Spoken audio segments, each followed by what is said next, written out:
At the moment, in this village, we know like 75% have died due to hunger. Whereas 60% are people living with HIV/AIDS, and we have young children of 10 years leading household here, providing to the family. So even the HIV/AIDS intervention has to be done urgently, otherwise the whole community will be swept. So we need a concerted effort, we need a teamwork, we need a strategy to map a strategy that is going to assist this community, which is very much in need.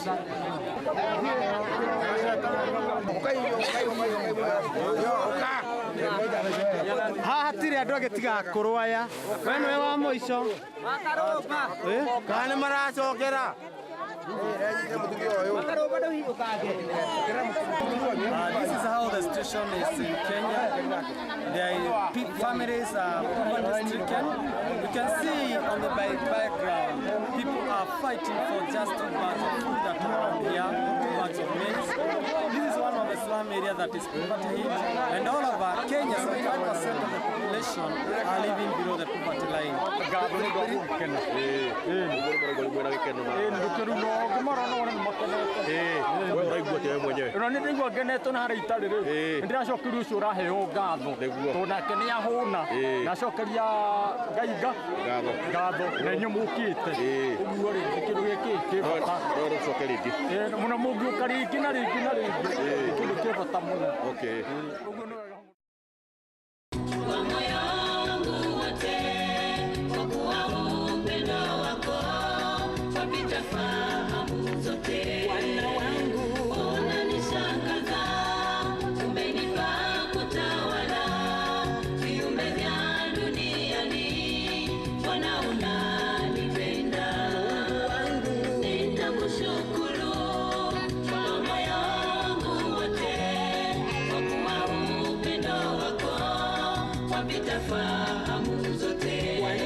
We are going to the town to take lunch together, so you tell them, okay? What is happening? Because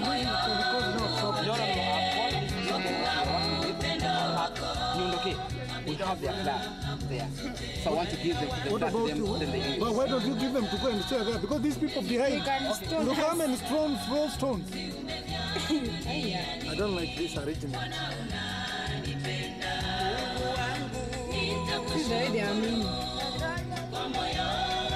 Please give them and leave. But why all these people? You don't we agree where to meet. I'm leaving. That's all. Those who want to follow them, tell that man that he should be coming behind me.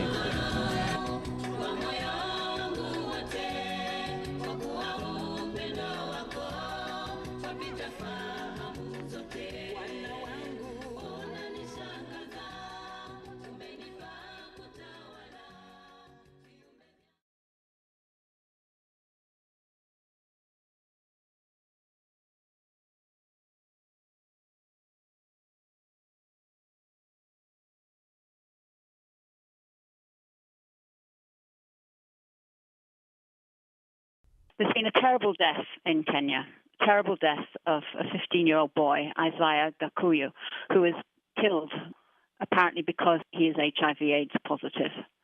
And it was the most horrific killing. It's not just horrific because of the way in which it happened, but because of the victimization of this 15-year-old boy who was also an orphan. Even though it's a horrific killing for Kenya, it actually is not just a Kenyan story. It's symptomatic of the terrible abuses, of the terrible suffering that's inflicted upon children who are affected by HIV/AIDS, not just in Kenya, but throughout Africa, throughout the world.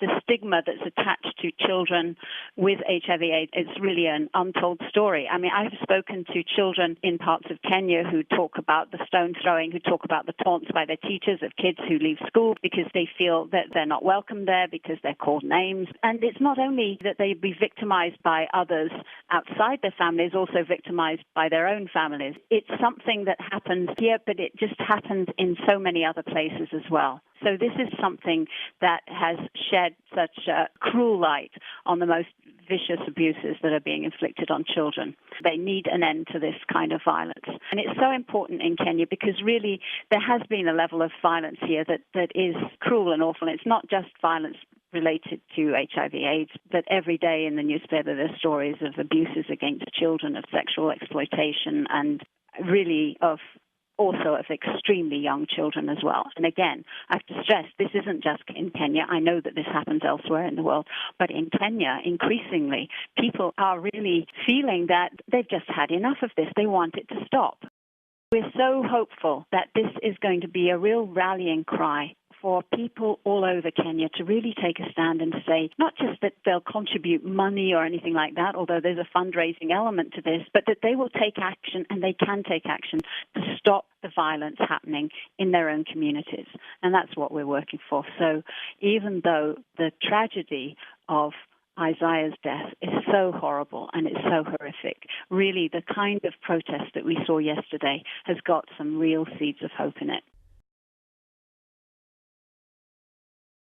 As we know, there are three enemies of mankind: the disease, then poverty, and lack of education. That's the main problem that is facing people over here. So even though it's free education, but a person finishes class 8 and is not able to join secondary school because maybe through diseases, the father maybe or the mother died of AIDS, and that person is not able to cater for the basic needs, actually for the house and education, and he decides to go maybe to become a housemaid in another place, and he faces many consequences, maybe dies, gets another diseases over there, because maybe he might have relatives that are not able to cater for them.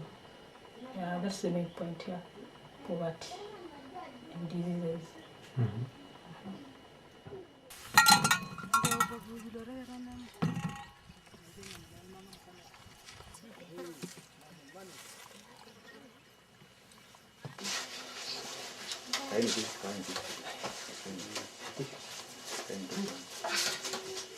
So, the school is the school.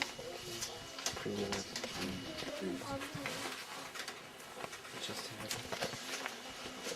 here.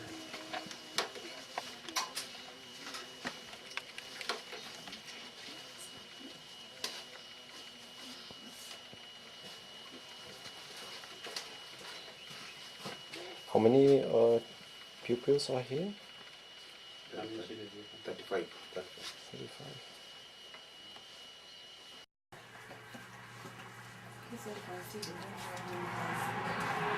Yes.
Without clean water, it's just so they can not only many people they don't die from HIV disease, but also through maybe some germs taking dirty water and all these things.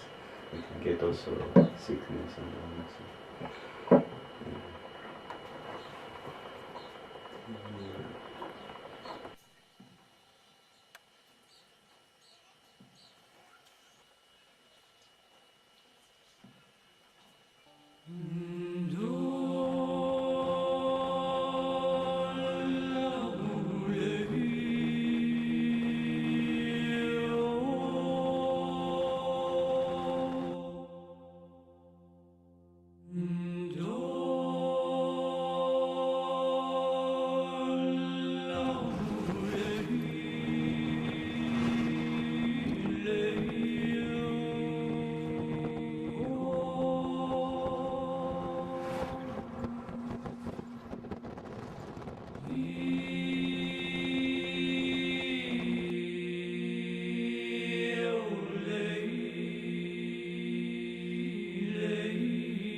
Take me the way I am coming.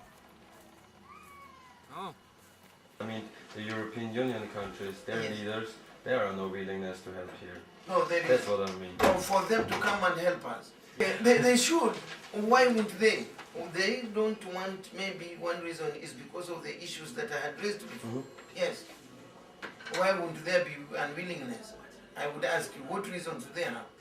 European countries, we have been accused of mismanaging our economy, and then thereafter going out to look for funding. Now the argument is this. Let us take a very simple example. You have your dog at home, and this dog is not well fed, and someone comes at night. The dog will not take care of you. Politics and economy go hand in hand. And the politicians are the ones who make laws in parliament or here at local authority. They're policy makers.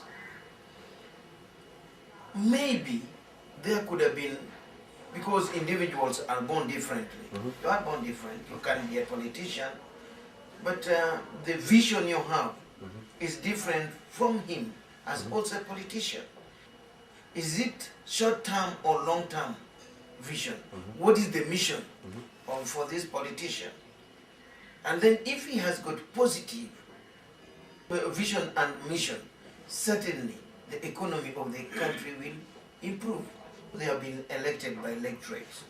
The electorate expect, they have a lot of confidence in them and expect them to perform, to be transparent, to be accountable.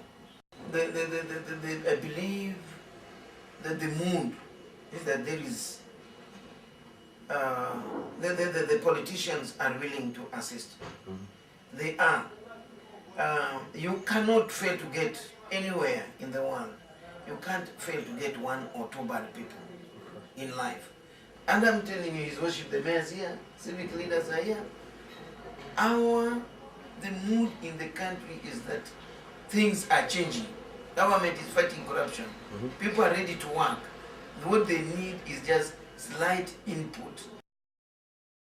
I wanted to start my own school, So I had a vision of going for training, because I had that vision, especially helping the girls.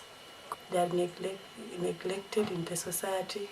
So because of that, just wanted to be trained. Then I started something like a school for girls, at least to help them so that they can become self-independent. You realize that we have good talents here which can be tapped. So what we are doing, we are trying to mold them in all spheres of development. Spheres of development in a way that we are able to take care of the social growth, we are able to take care of the spiritual growth, economical growth, and all the spheres that we include in life. So we are not only focusing on their growth here, but what kind of children we bring up. We want to have what we call good role models in the society. We have decided to give them good education. We have taken them to good schools. Sometimes it's very challenging. It's not easy for us. But we thank God that we have quite a number who are even in those good schools, and we are following up their performance. They are doing well. And we want to believe that at the end of the day, we shall have doctors coming from this home. We shall have professionals coming from this home. Pilots, those good people.